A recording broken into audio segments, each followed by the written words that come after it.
Hello fellow modders. It's another beautiful day in southern Wisconsin and I'm in my backyard enjoying the fresh air. You know, we live at the bottom of a vast ocean of nitrogen and oxygen, and without it we humans wouldn't exist. And we humans have figured out how to use the wind and air energy to do more than just breathe and fly kites. We've learned to use the wind to facilitate transportation, pump water, even generate electricity. We've also learned how to manipulate it by compressing it. Let me show you. This is an air compressor.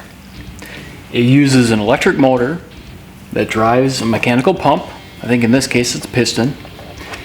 The pump sucks in air from the ambient surrounding atmosphere and pushes it down this tube into the storage tank. And what that does is every time the pump cycles, it sucks in air from outside and pushes a little bit more air into the tank every time. And what that does, it increases the amount of pressure or the amount of gas that's inside the tank inside of a fixed volume. So since the air can't go anywhere, it has the property of increasing its pressure. And the unit that we typically measure in the United States is pounds per square inch. That's measured by a gauge, a mechanical spring-loaded gauge. The force itself can be thought of as potential energy. I think it's important to understand that many human successes have begun with understanding energy conversion. In this case, the air compressor is using electrical energy, converting it into mechanical energy, and in turn then converting it into pneumatic energy or compressed gas. That gas energy then is stored in a tank, and we measure that energy by pounds per square inch, so meaning the amount of pressure in pounds in a square inch. And here's an inch scale so you can see in comparison to the size of the tank. So what that means is that if I pump this tank up to 90 psi, that inside this tank then, for say 1 inch this way and 1 inch this way, in this little area, there's going to be 90 pounds pushing on that little area. And that's true then for all of the internal surface area of this tank. What that means is that we have a lot of potential energy available. So let's turn it on and see what it does.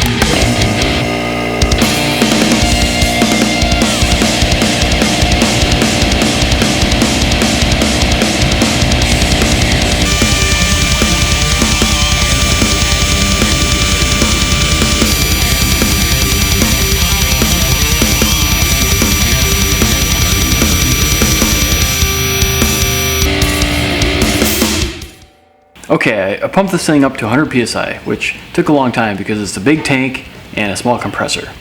Now, what can I do with this energy? Well, we have a pressure regulator and an outlet, but they're really no good to me unless I can somehow get all that air to where I need it. So what I need is an air conductor, aka a hose. Alright, so I got the hose connected to the tank through the regulator, and I've got a little blowgun on the other end. So what this does is it conducts the air that's at 100 psi through this hose, which is of any length, to this little nozzle that I can use to put the high air pressure where I want it. I can use this air to clean up my bug zapper.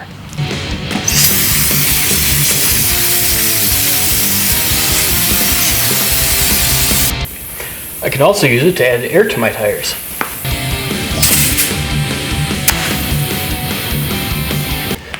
I can also use it to remove my tires if I need to. So the dinner that I'm eating is converted by my body from chemical energy into mechanical energy by my muscles. So I can use my lungs to blow up this balloon.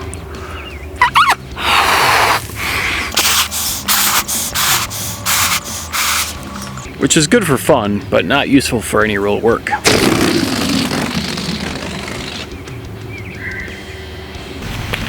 So why all this talk about energy conversion and air power.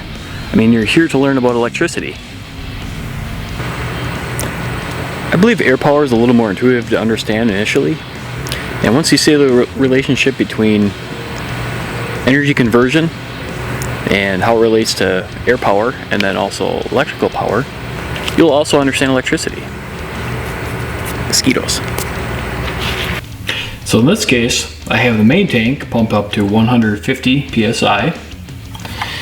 But this one has a secondary regulator, which at the moment I have turned off down to 0. And as you can see, there's nothing at the output. So this is similar to, if you're thinking about electricity, similar to having a battery of, say, relatively high voltage and a way to adjust the voltage. And we'll get into that probably in the next video. But in this case, it's called a regulator, the pressure regulator. And again, the unit is pounds per square inch or psi. And so now I get nothing, but say if I turn it up just a little bit, a little more, until it registers on the gauge here. Oh, so you can actually hear it.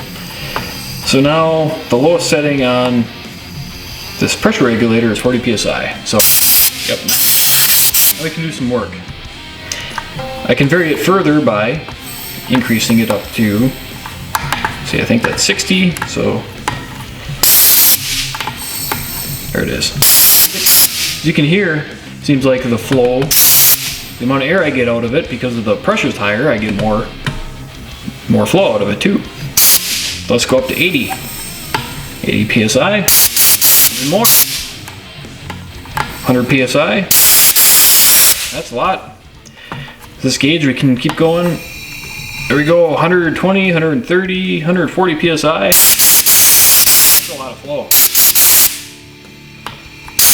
So as you can see, when I'm flowing the air, and also the draw of the amount of flow or the current, the air current, causes the pressure in this regulator to drop. That's going to be important later when we look at how electricity works. Electricity works in a similar way. That's why I'm showing you this. So we can continue until the main battery pressure wears down to virtually nothing, and then at that point no more work can be done with pressurized air, and we have to regenerate or recharge the system.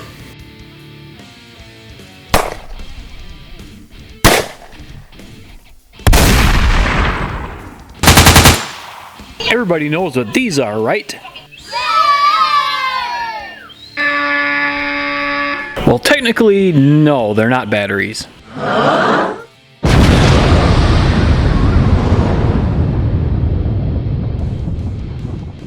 Alessandro Volta is credited as the inventor of the first electrochemical cell. It's made of 2 electrodes, one of zinc, the other of copper, separated by an electrolyte. His electrolyte used sulfuric acid, or you could also use an alkaline type chemical, which is what comprises most cells these days. Alessandro's last name derived today's unit of electrical pressure called the volt. Modern alkaline cells derive their electrical energy from a chemical process. The electrochemical cells generate electric current, and most alkaline cells these days are 1.5 volt. A battery, on the other hand, consists of 2 or more cells connected in parallel series or series parallel configuration. So in this case, I guess you could call the 9 volt a battery. However, it's made of 6 tiny separate 1.5 volt cells all connected in series to make the 9 volts. So when I was a kid and first learning about this stuff, a cell was just like I described, and a battery was a bunch of those cells connected in one package. But depending on where you look, today's alkaline cells are usually referred to as batteries. So don't worry about changing now if you're used to referring to all these as batteries. It's not that important. So remember back when we were talking about energy conversion? You convert from one type of energy to another.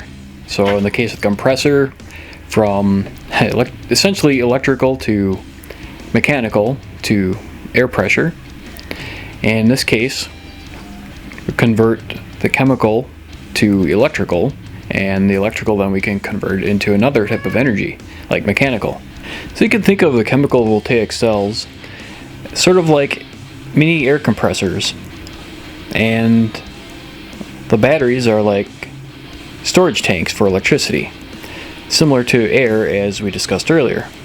So now the voltage is analogous to electrical pressure, and the size of the cell is similar to the size of the tank. So most single cells these days are 1.5 volts of electrical pressure, but the physical size is like a different sized air compressor tanks, or potential volume. The 9 volt is like having a higher pressure compressor, but a smaller tank.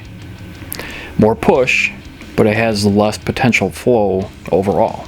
So voltage is like electrical pressure that can do work. Sort of like your wife pressuring you to get some work done. Get the grass. I don't want to. The grass. I don't want to. Get the grass. Okay, jeez. Well, thank you for joining me. I genuinely appreciate it. I hope you know more about electricity now than you did 20 minutes ago.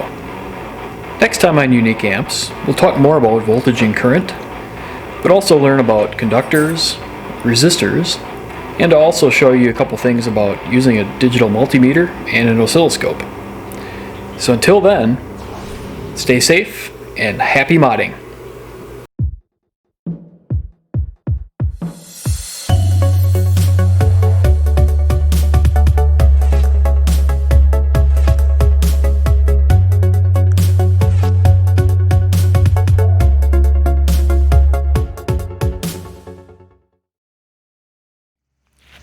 So why all this talk about energy